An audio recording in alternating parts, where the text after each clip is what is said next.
Et bien salut tout le monde, on se retrouve aujourd'hui pour une petite FAQ qui, je dois dire, m'a demandé un peu plus de boulot que d'habitude parce que cette fois, j'ai pris des notes. Pas tant que le sujet est compliqué, mais c'est parce que je voulais aborder certaines choses et pas perdre le fil.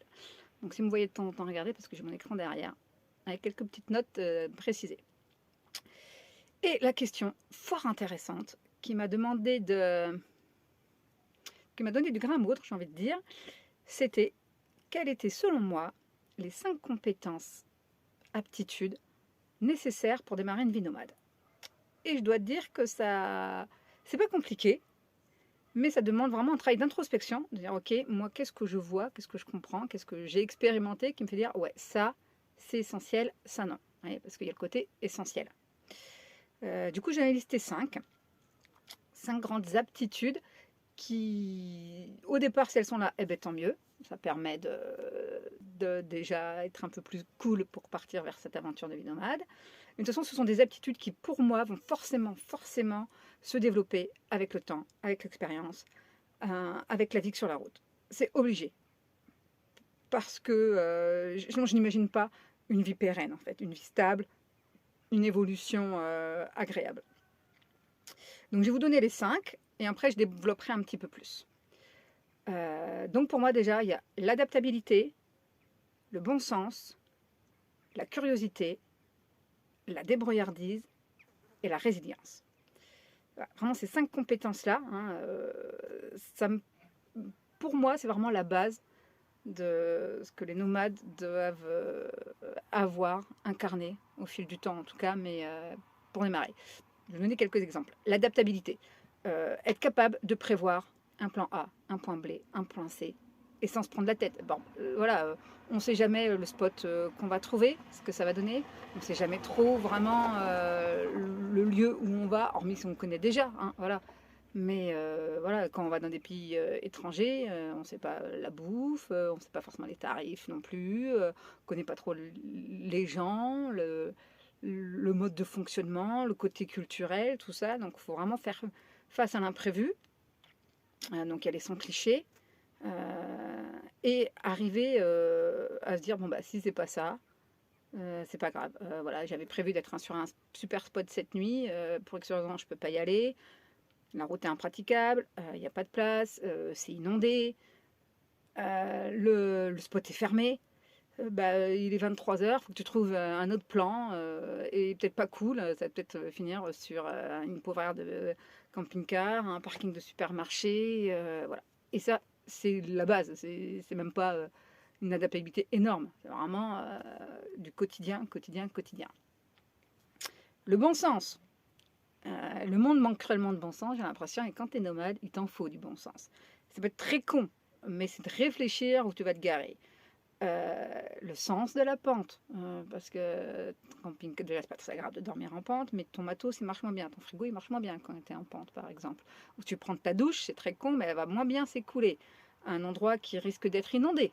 C'est pas forcément écrit, c'est pas forcément évident, mais voilà, donc checker la météo, moi je suis pas une très grande fan de la météo, mais quand je la check pas, ben, ça peut me poser souci. Comme ça, je me suis retrouvée des fois à devoir bouger en pleine nuit parce qu'il y a trop de vent et que les branches tombent sur mon camping-car, ou parce que je suis près d'une digue et que les vagues sont énormes et vont dépasser. Donc voilà, beaucoup de bon sens à se dire là où je veux aller, est-ce que c'est possible pour moi ça peut être aussi simplement, bah, je sais que ma batterie, elle me permet de faire telle de choses. Si tu n'as pas un panneau solaire qui marche même quand il n'y a pas beaucoup de soleil, même en hiver, même quand tu n'as pas beaucoup de lumière, il va falloir réfléchir 2 secondes à qu'est-ce que tu vas utiliser ou pas. Tu dois remplir l'eau, il faut que tu réfléchisses 2 secondes à où est-ce que tu en es dans ton eau, quand est-ce que tu vas pouvoir la remplir, si tu fais ton shampoing aujourd'hui, s'il va attendre 3 jours. Des trucs pour moi ultra basiques, moi c'est devenu normal, mais je pense que quand on commence, on n'a pas tous ces réflexes-là, parce qu'on n'a pas besoin de les avoir. Donc pas mal de bon sens. C'est juste des exemples, mais il y en aurait tellement. Hein. Bien sûr, la curiosité. Donc ça peut être la curiosité vis-à-vis d'un lieu, vis-à-vis des gens, vis-à-vis d'une culture, vis-à-vis d'un environnement, vis-à-vis de ce qui est autour de nous. On peut être en mode dans son coin, moi je suis assez comme ça, mais je suis curieuse. de l'environnement, de la nature, des personnes. Ça va vraiment être au coup de cœur. Voilà, je peux aller discuter avec le pêcheur du coin, avec la mamie, avec une famille qui va passer par là. Voilà, moi je fais du pet sitting avec des inconnus. Donc voilà, il y a quand même une grande ouverture sur le monde, une grande ouverture sur les autres. Et puis se laisser porter, voir où ça va aller. Là aussi, éviter les a priori, éviter les clichés, éviter... voilà, je me souviens, c'était en Nouvelle-Zélande. Tout le monde se mélange. C'était très très étonnant, mais dans les pubs, il n'y a pas un pub, on va dire, pour les cadres supérieurs et un pour les gens du peuple. Tout le monde se mélangeait et ça, c'était très très particulier parce qu'on n'a pas cette culture-là en France où les classes sociales se mélangent pas trop, par exemple. Et je me souviens qu'au début, c'est étonnant ça, comme fonctionnement, quoi. Voilà. Ou aux États-Unis, où oh darling, you're so amazing, voilà, tout le monde Freddy, ou s'occuper de mes enfants et tout. Vraiment une curiosité pour la culture différente, pour les autres, pour leur fonctionnement et tout ça, et pas le prendre personnellement et réfléchir. Donc ça rejoint aussi le bon sens parce que face à l'inconnu, en général, des fois, on oublie de faire preuve de bon sens. La débrouillardise. Alors là, sujet qui pourtant, bah, parce que ça m'est arrivé il n'y a pas longtemps, une famille qui m'avait contacté pour avoir des questions pour devenir nomade, machin. Et finalement, ils ont fait appel à un gars qui va tout installer chez eux. Il y en a plein qui font comme ça, c'est possible et tout. Moi, je trouve ça un petit peu dommage de passer systématiquement par des professionnels pour adapter ton camping-car ou pour mettre les installations, parce que ça te coupe de ton autonomie. Mais moi, débrouillardise, ça va aussi avec l'autonomie. C'est-à-dire que si tu as une installation qui a été faite par un professionnel, il y a peu de chances que tu comprennes comment elle fonctionne. Moi, je sais comment mes batteries, on les a installées. Je sais lesquelles, je sais où.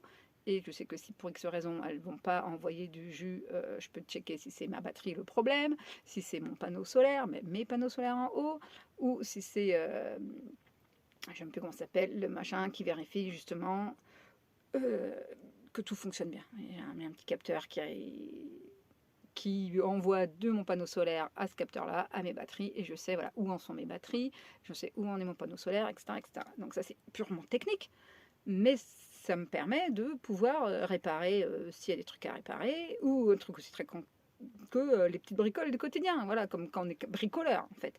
Moi, j'ai ma porte de frigo, il y a un mécanisme de sécurité pour quand je roule, qui se ferme automatiquement, que je ne puisse pas s'ouvrir. Ce mécanisme-là était pété.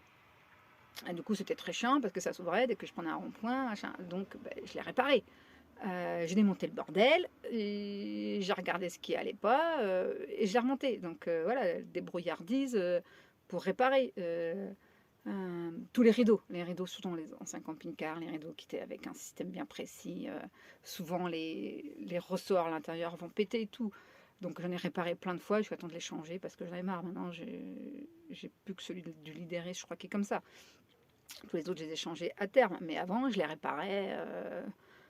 Voilà, des petites bricoles, mais la débrouillardise, ou quand tu es embourbé, il faut savoir te désembourber, ou aller faire appel aux locaux, aux gens. Voilà, quand on était tombé en panne au Pays de Galles, par exemple, on n'est pas de portable pour appeler. Pourquoi on captait pas.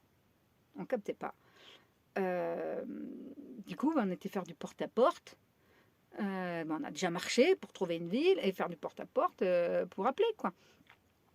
Donc voilà, ce genre de choses. Donc forcément, se dire, je vais me débrouiller. Un truc très concret, en Irlande, j'étais enfermée sur un superdôme où j'avais été faire une randonnée. Le mec qui m'avait dit, on va fermer les barrières, faut partir.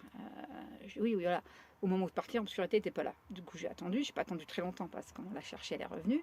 Mais à un quart d'heure près, le gars, il n'a pas été chercher si j'étais barrée ou pas. Il m'avait enfermée. Bon, c'est pas grave, sauf que je suis restée 2 jours là-haut. Voilà, donc adaptabilité hein, et débrouillardise, parce que j'ai réussi en fait à me démerder pour partir. Une autre histoire que je raconterai peut-être une autre fois. Et enfin, la résilience. Ouais, tout ce que je dis, ça fait partie de la résilience. C'est-à-dire que de savoir rebondir, hein, quoi qu'il se passe. Voilà, le nombre de fois. Un des premiers voyages qu'on avait fait en Afrique du Sud, Mathias, il pète d'entrée de jeu le camping-car. Et il avait pas. On avait un super porte-à-faux. On avait un gros bazar, porte-à-faux. Il sort du machin et il pète le truc. Bon, ça va, on avait une assurance qui prenait tout. Mais d'entrée de jeu, putain, je dis, merde, j'arrive pas à conduire le bordel, ça va être compliqué. On perdait une demi-après-midi, une demi-journée même. Bon, bah, c'est pas grave. Et des trucs comme ça, aux États-Unis, il nous a foutu dans le fossé sur un chemin de parc national. C'est un Rangers qui sont venus nous chercher. En Écosse, île de Skye. Île de Skye, c'est-à-dire qu'il fait, elle est à 80% de chance qu'il fasse mauvais. Ben, on voulait à tout prix la voir, donc on l'a fait sous la flotte, avec un temps pas possible, avec un vent. C'était très très dangereux de rester. On a pris des routes qui étaient vraiment, c'était pour le coup pas hyper safe. Mais bon, ça c'est notre côté aventurier. Mais on est resté, on a visité sous la flotte, et les chaussures trempées, le camping-car rempli d'humidité. Et là, tu te dis, ouais, tu t'accroches parce que tu te dis, pourquoi je fais ça? Quel est l'intérêt? Des galères comme ça, il y en a un peu tout le temps. Et faut arriver à passer outre, à donner du sens à tout ça. Voilà, on s'est fait tirer les vélos, bah, tu continues. Je me suis fait une fois cambrioler l'intérieur de Gary. Bah, tu continues ou t'arrêtes. Ou les choix de merde, putain, j'ai pas de place, je prends ça, je peux pas. Toujours le fait de se dire, ouais, où je vais, pourquoi je fais ça. Donc, il y a un côté avancé, pas quoi qu'il se passe, mais en tout cas toujours en accord avec ses valeurs, avec là où on est capable, jusqu'où on est capable d'aller. Et je me rends compte que plus on avance dans ce genre de vie, plus on va loin, plus on accepte des choses, moins on se prend la tête et ça roule, quoi. Euh, donc c'est une belle leçon de vie, en fait, que la vie nomade. Ça nous fait sortir de notre zone de confort, nous fait sortir des a priori qu'on peut avoir sur le monde extérieur, sur les autres nomades, parce qu'il y a de tout, sur les autres personnes. Donc, je vais juste récapituler pour conclure. Donc, je vous parlais d'adaptabilité, de bon sens, de curiosité, de débrouillardise et de résilience. À mon avis, si vous avez déjà ces 5 capacités-là, ces 5 qualités, aptitudes, donc en tout cas, ça vous paraît pas insurmontable, ouais, il y a de fortes chances que ça se passe déjà pas mal. Voilà, il y a... J'ai même pas parlé de confort, parce que pour moi, c'est un non-lieu, là, c'est la base. Donc voilà, cette vidéo est un peu longue, donc je vais m'arrêter là. Merci à ceux qui m'ont posé la question, parce que c'est pas une question qu'on me pose souvent, et pourtant, Dieu sait qu'elle est importante. Je vous dis à une prochaine. Ciao, ciao.